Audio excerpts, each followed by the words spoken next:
Hey everybody, welcome back to another segment of T.C.B. Garage. As everybody can tell by the title, in this video we are going to go over the cooling system that I've installed in my 74 Corvette.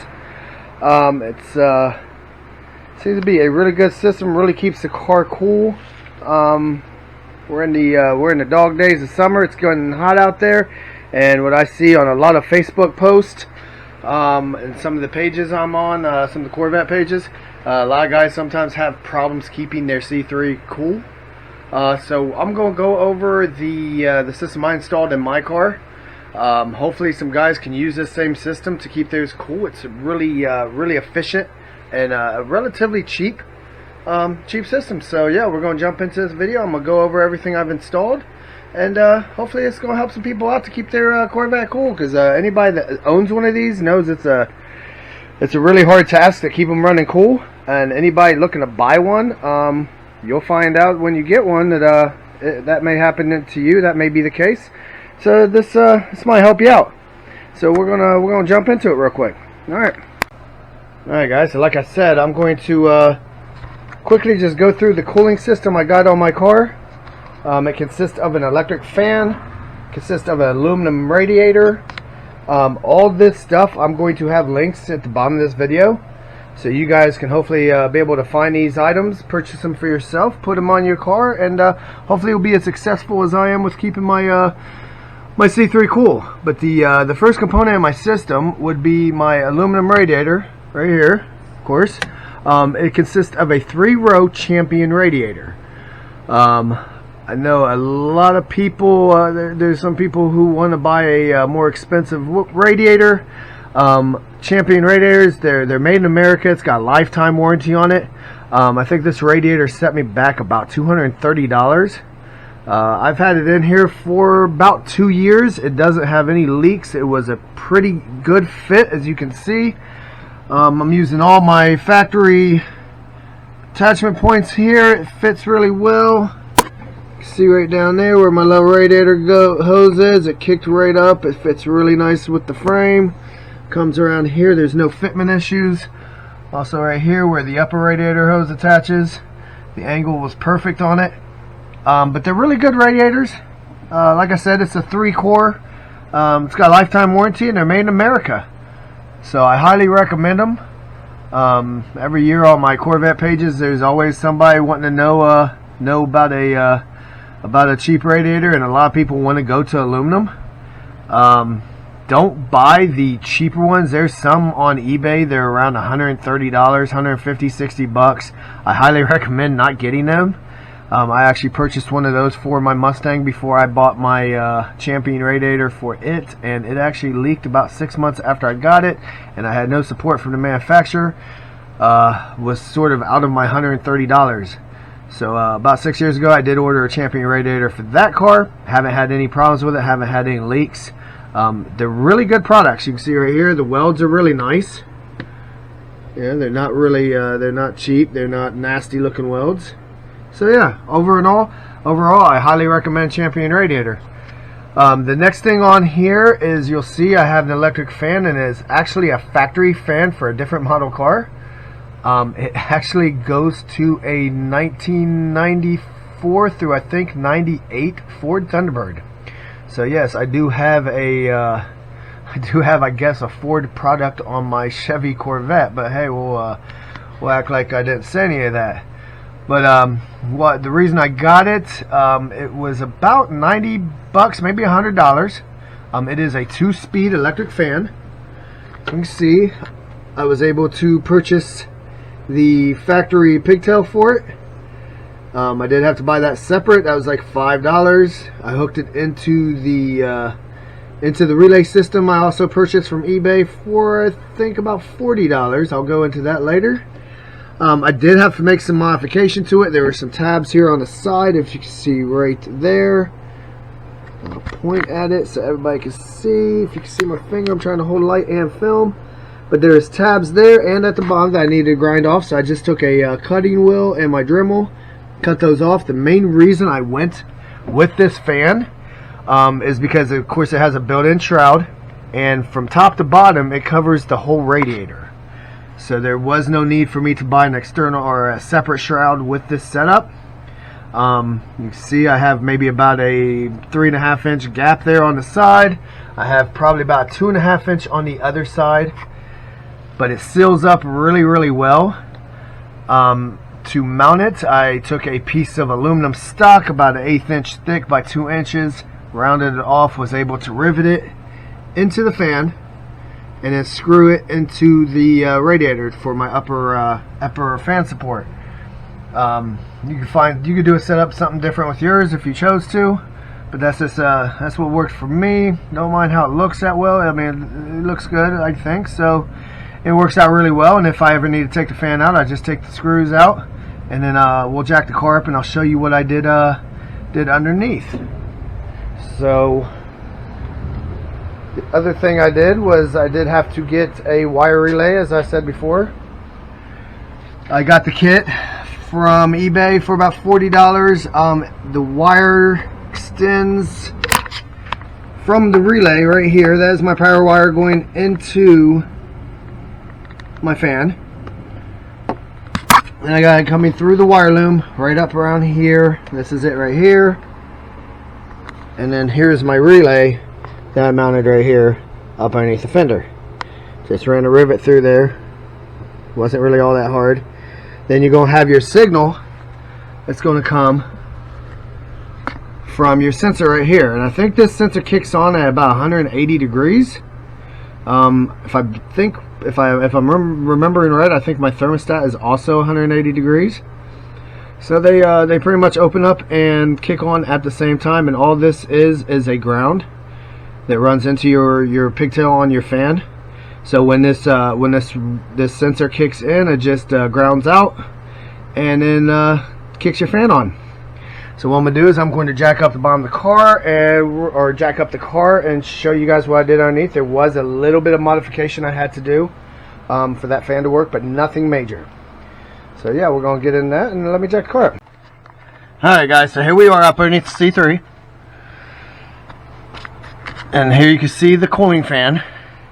Now one of the things you will have to do to make this fan work is if you have a Dremel, what you'll want to do is you will want to recess these lower supports right here for the fan. It doesn't hurt anything, it doesn't weaken the fan any, but what you want to do is you want to cut it away a little bit to make a little room for your sway bar. Here. That's all I had to do there.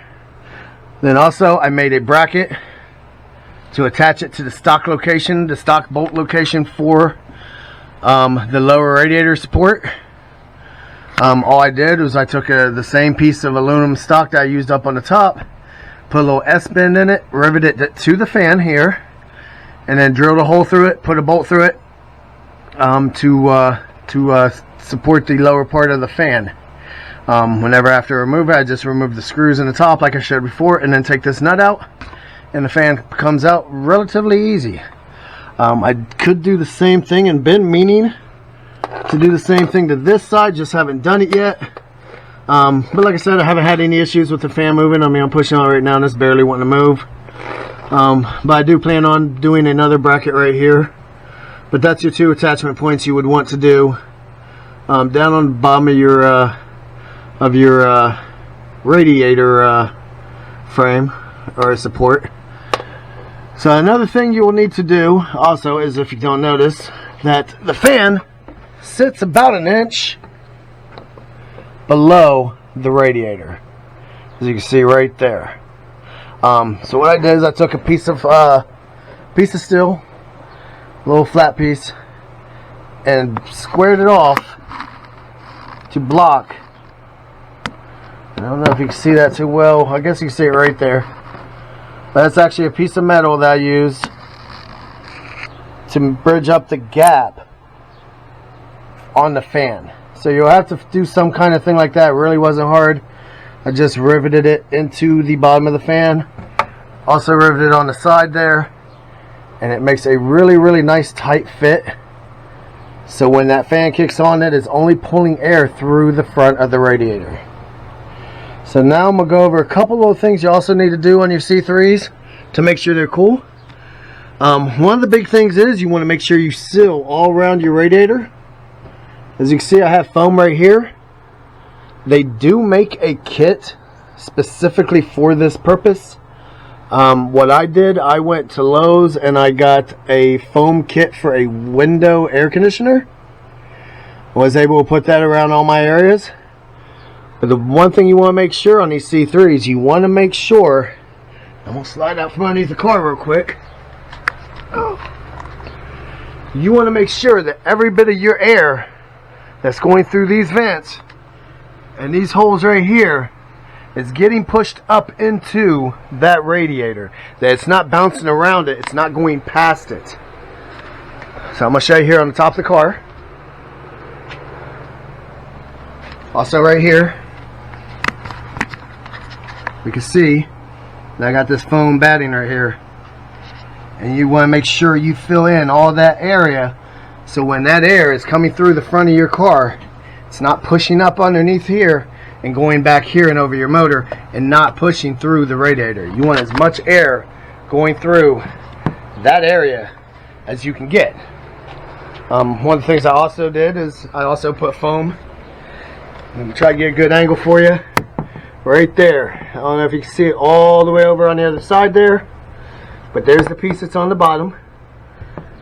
And there's the piece right there on the side. And then there's also one right here too.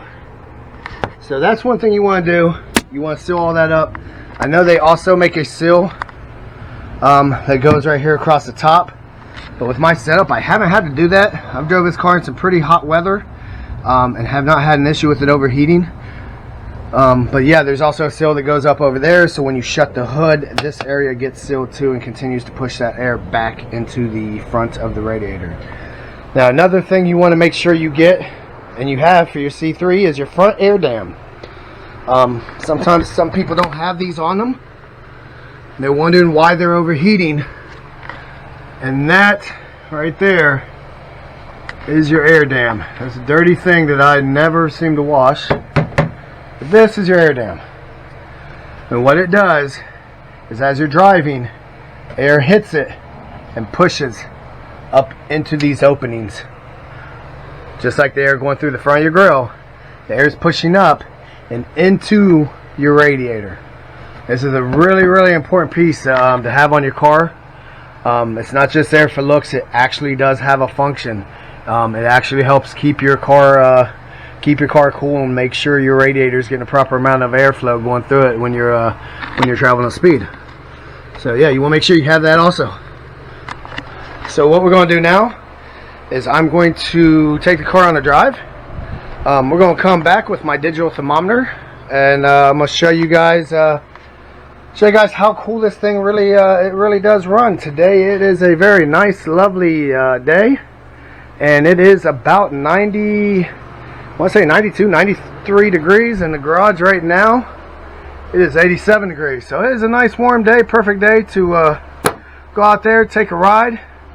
And yeah, we'll see how cool this vet runs. Alright. Alright guys, so we are in the vet. We're about to take a quick ride. We're going to get her up to operation temperature so we can get back and take some readings. As you can see right there, we are cold. So we are starting off with a cold engine. So we're going to take a quick ride, get everything warmed up, come back, take some readings. And yeah, everybody can see how cool the vet runs. Alright. Alright guys, we're taking a little ride through Asheville. It's a little village not too far from my house. And we are sitting right below, hopefully we can see that, 200 degrees. So she's about up to operation temperature. We're going to drive around a little bit more, and then we're going to head back to the garage to take those readings. Alright.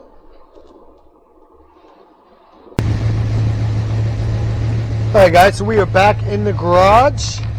And we are still setting at 200 degrees. So we're going to pop the hood real quick. I'm going to take a reading and show exactly how far off. Hopefully this is all picking up since the car is running.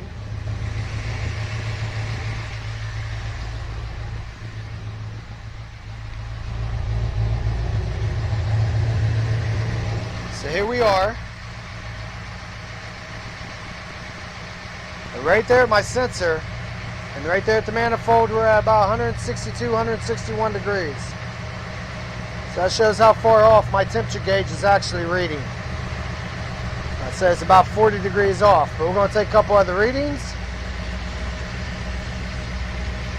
And like I said, it's 93 degrees, 92 degrees today.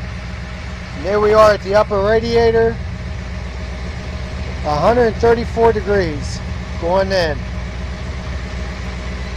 So we're going to jump to the other side here.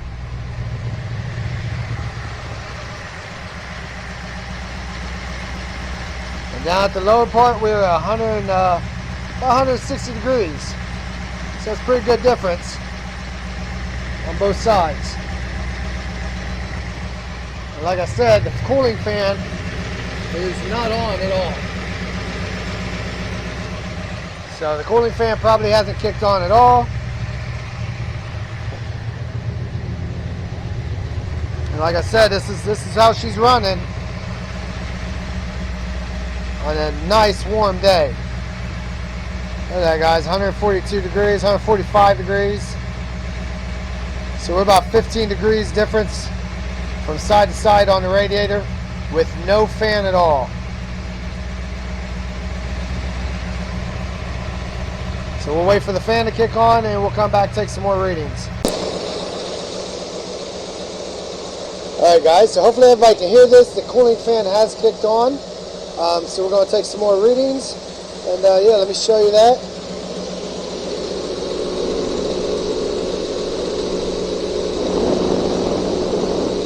You can see the fan is on. And let's see what we're getting now.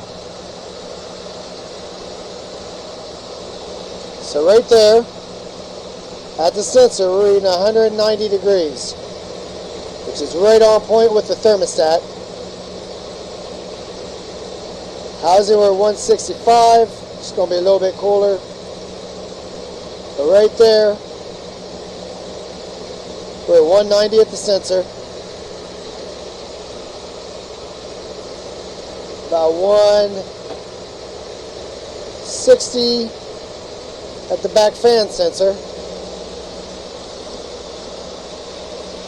Right here at the upper radiator hose, we're at 154 degrees, well, 150 degrees. We'll call it 150.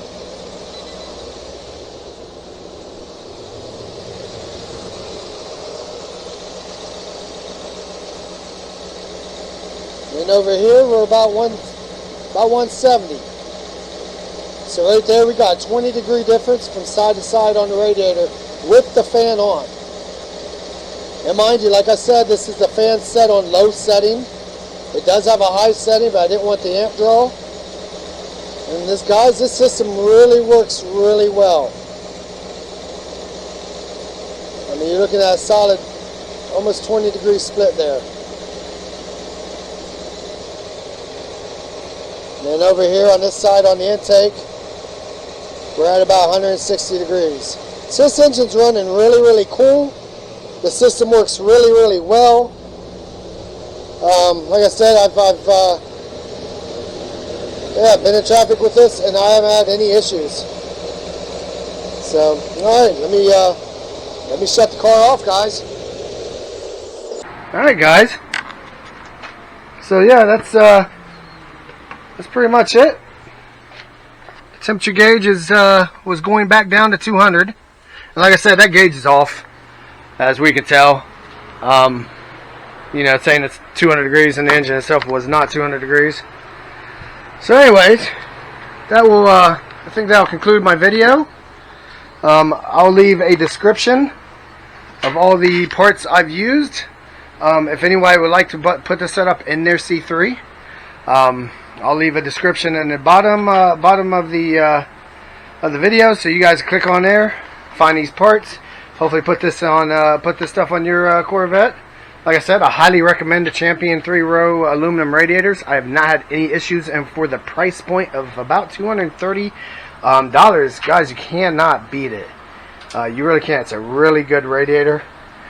So yeah, hopefully this video will help some of you guys out and keeping your C3 running cool. Like I said, I have drove this car through a lot of traffic. I've sat at some extended lights. I've gone through some cruises, done about 3 cruises this year, drove for about 2 hours every time with probably over 1,000 cars. So yeah, I haven't had any overheating issues. So yeah, hopefully this video helps some guys out, because I know every summer I see the post where guys are having issues with their Corvettes running hot, and these are a hard car to keep cool. So hopefully it helps you guys out. If you like the video, please give me a thumbs up, give me a like, hit that subscribe button. The channel is growing. Just this week I've been getting on average 1,000 views a day. The must see before you buy a C3 video is over 14,000 views, I do believe. It's growing like crazy. I really appreciate it. I appreciate all the support from everybody. I appreciate all the comments. I respond to every single one. If anybody has any comments on this video, any questions about this setup, please leave a comment. I'm more than happy to talk to you guys. I'm more than happy to help you out, and yeah, keep the channel growing. So everybody have a great one. Like I said, hit that like, hit that subscribe, hit the unlike. If you don't like the video, leave me a comment and tell me why. I can only improve on these videos if I get some guidance from the people watching them. So alright, everybody have a good one. I hope this helps you guys out, and yeah, I'll see you on the next one.